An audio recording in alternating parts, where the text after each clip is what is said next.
Здравствуйте! Канал Социончик представляет свой второй выпуск благодаря вашей поддержке. Напоминаю, что в первом выпуске мы представили наш канал и осветили круг бытовых вопросов, которые решает соционика. И прежде чем продолжить, Александр, скажите, а какие могут быть небытовые примеры применения соционики? В основном это психологическое обеспечение заключения договоров между компаниями. Ну и, конечно, подбор ключевых менеджеров и формирование высокоэффективных команд. К сожалению, обязательства перед заказчиками обычно не позволяют в подробностях рассказывать об этих акциях, поэтому, так сказать, в общем-то, так. Ну и как же повышается эффективность для заказчика благодаря сценическим технологиям? Ну, быстрее заключаются договора, менеджеры работают эффективнее, а команды, подобранные на базе социологических исследований, обычно на порядок эффективнее всех других. Ну хорошо, а вот скажите, а как же возникла соционика? Откуда у нее ноги растут? Ноги растут, да, интересно. Ну, эти ноги соционики вырастил известный европейский психолог, психотерапевт Карл Юнг. Ну, кому повезет, те могут найти его работу «Психологические типы», изданную в 20-х годах прошлого столетия. Тогда он, конечно, не был понят научной общественностью и породил целую волну дискуссий в научной среде. Ну, справедливо было бы заметить, что, значит, делал он уже не на пустом месте, уже существовала модель психики Фрейда. Ну, свою модель Юнг описал, но не выразил формально или там фактографически. За него это сделала Ауша Августиновича. Я в дальнейшем буду говорить Ауша, поскольку фамилия сложная для произношения. Основа этой модели есть то, что в каждый момент у человека нечто доминирует в психике, а нечто вытеснено. Ну а бинарность мышления, она вообще свойственна всей западной психологической школе. Небинарное моделирование мы оставим, наверное, тем, кто хочет поспорить с Гегелем.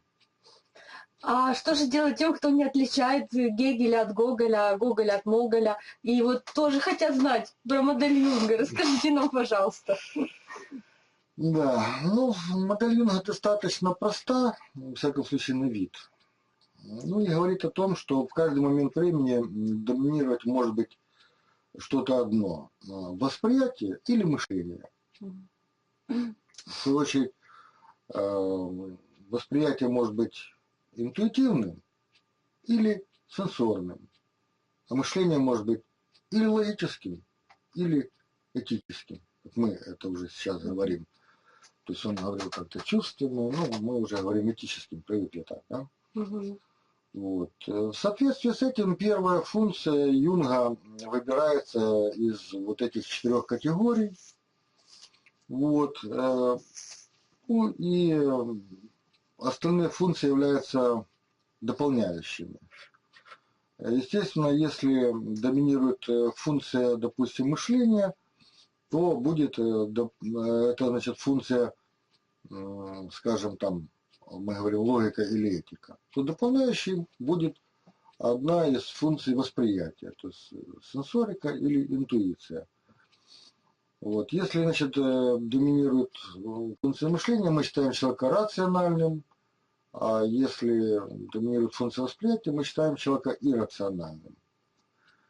Ну, формально модель Юнга выразила Ауша. Эту модель еще называют модель Юнга-Ауши, АЮ. А как же дело обстоит с верностью? Вот, допустим, если человек бегает, кричит, машет руками, это экстраверт? По Айзенку, да, это экстраверт, а по Юнгу не обязательно. А как же по Юнгу? Нам же нужно по Юнгу? У Юнга экстраверт тот, у кого психика направлена во внешний мир, а интроверт, соответственно, у кого направлена на внутреннее свои ощущения от внешнего мира, Мгм. внутреннее восприятие мира. То есть Юнг различал психологическую установку. Ученики Юнга в дальнейшем создали типологию, известную у нас по тесту MBTI. Ауша на базе модели Юнга создала новую модель, модель А. И, собственно говоря, науку соционику. А тогда дайте, пожалуйста, определение соционики. Наиболее абстрактное определение, значит, соционика – это учение об информационных свойствах объектов и информационных соотношениях между ними. Мгм. А где тут человек тогда? Ну, менее абстрактное определение. Соционика – это учение, рассматривающее информационный обмен, метаболизм психики с внешним миром. Что является предметом соционики? Большинство школ принимают в качестве предмета соционики рассмотрение информационного обмена психики с окружающим миром. Ну, Елена, вот расскажите о методах соционики. У человека есть свойства, тип информационного метаболизма, и соционика это свойство исследует. Также соционика исследует, как соотносятся типы информационного метаболизма у разных людей. И тогда логично было бы дать определение, что же такое тип информационного метаболизма. Это такое свойство обмена информацией между обладателем психики и внешним миром. Вот на базисе Юнга Ауша ввела разделение на 16 типов информационного метаболизма. Ну, чтобы объяснить индивидуальное психическое различие людей и их отношения. Отношения между типами информационного метаболизма в соционике называют интертипными. А тест Майерс-Бриггс не касается вообще, значит, вопроса интертипных отношений. Существует еще ряд принципиальных различий, следующих из различной трактовки самого Юнга. Угу. Александра, вот дайте совет. Вот все-таки соционику можно же использовать и для подбора партнера для брака, то есть для создания и обеспечения себе психологически комфортных отношений. Вот ну и можно также с помощью соционики спрогнозировать, какие могут возникнуть конфликты, или проанализировать уже имеющиеся конфликты. А в основном-то люди как вот, основывают отношения на общей музыке, на общем кино, на мороженом, на прогулках. И как здесь быть? Вот, как тут можно использовать соционику? Ну, я думаю, что как устроить себе психологически комфортную жизнь на основе соционики, наверное, нужно рассказывать после того, как будут изучены какие-то основы соционики. Иначе можно даже навредить и, скажем так, наломать много дров. Угу. Александра, вот вернемся все-таки к нашей модели. Вот модель Юнга бинарная, то есть основана на двух состояниях.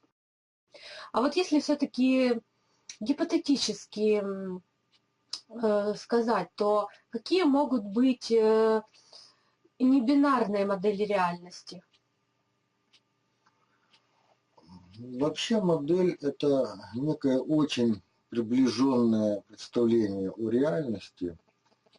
Естественно, если мы хотим, чтобы это приближение было более точным, более лучшим, то мы, значит, должны, соответственно, более усложнять модель.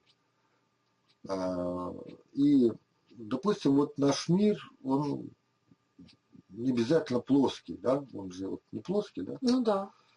Вот. И, соответственно, и психика тоже она не может быть такой плоской. Угу.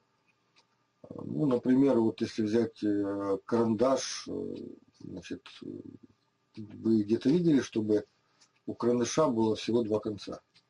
Ну как где? Везде у карандашей 2 конца. Вот один, вот второй, что не так? Ну, толщина, она же равноправный размер, цифра тоже может быть стороной. Ну да, согласна. А если взять такие параметры, например, как черное и белое, какая здесь может быть и не бинарная модель? Ну, во всяком случае, дополнительной шкалой не может быть какая-то просто точка серого, поскольку точка серого, она принадлежит к этой бинарной шкале. Для того, чтобы построить, например, какую-то триальную модель, мы должны найти какую-то шкалу, которая будет в какой-то мере ортогональной к бинарной. То есть она должна пересекаться с бинарной и иметь возможность двигаться вдоль бинарной шкалы. Тогда мы можем получать какую-то координату с другой характеристикой. И что это может быть за шкала в применении к черному и белому? Ну, здесь просто это, например, шкала прозрачности. Компьютерщики, которые занимаются компьютерной графикой, прекрасно меня поймут. А если мы все-таки в применении к модели Юнга и нашей дихотомии вытесненная и доминирующая?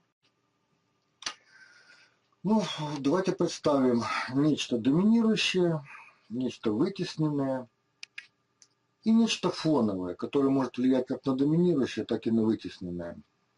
Да, интересно, конечно. Вот. Поэтому, в общем-то, Но такие модели существуют на сегодня? нет, таких моделей не существует, поэтому в следующий раз, наверное, все-таки лучше вернуться к соционике с бинарным разбиением Юнга. Хорошо, спасибо. В следующем ролике мы планируем рассказать о модели А. Мы благодарим всех и напоминаем, что реквизиты для финансовой поддержки вы видите внизу на экране. Спасибо, до свидания.